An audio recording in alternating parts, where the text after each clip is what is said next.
Hello and welcome back to Living the Reno and our Kitchen Renovation Series. Today we have a little update on our kitchen situation.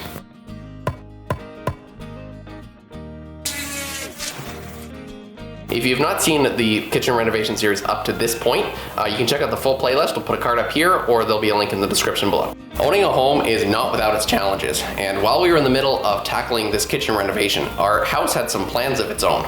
So we had to replace both our furnace and our central air conditioner. While this is really nice to have a new and reliable HVAC system, it did take all of the money that we had set aside for the rest of the kitchen renovation.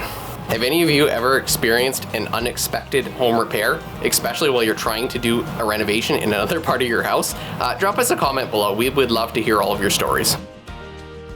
Luckily, our kitchen is at a point where it's now functional and we can move all of our stuff out of the basement and start using it again.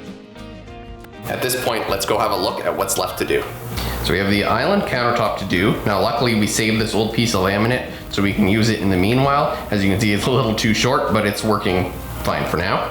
We'll just need to source a wooden slab for it, and then we'll have to cut it to size and then seal it, stain it, etc. So we have to paint the shiplap on the island itself. And for that, we're gonna get some high quality cabinet paint just for extra durability. This empty spot is where we're going to install a range hood.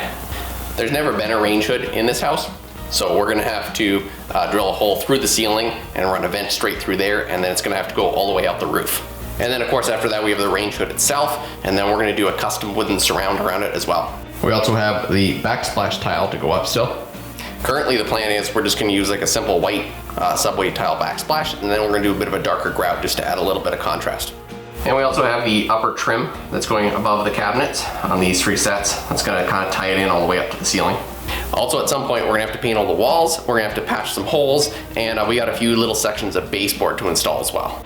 Now with spring around the corner, we do have a lot of outdoor projects that are coming up, and we do have to take advantage of the kind of short-ish summer months here in Canada. So we're gonna have to focus on those as well. So between that and the furnace and AC taking the budget, unfortunately that's gonna push the Kitchen Renovation Series probably back towards the fall. Now, of course, with all that being said, we have lots more renovations coming up both inside and out. So if you have not already subscribed to the channel, we invite you to. We're gonna film everything and bring you along for the journey. So until then, we'll see you in the next one.